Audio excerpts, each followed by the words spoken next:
I'm Dan Ackerman, and we are here taking a look at the Samsung Series 3. Now, if you remember way back at CES 2011, everyone was blown away by Samsung Series 9 laptops.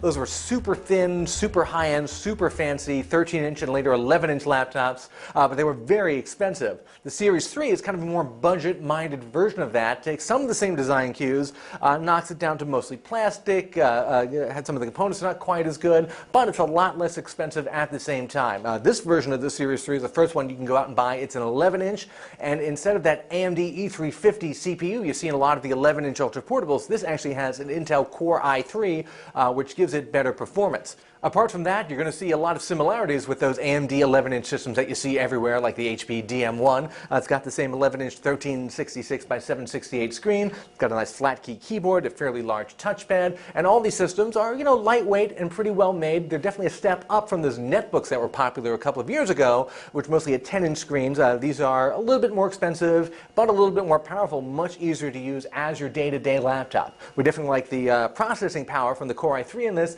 Battery life wasn't that great. We got about 3 hours, but our battery life test is very tough. You'd probably get a little bit more just using it casually for web surfing and emailing and things like that.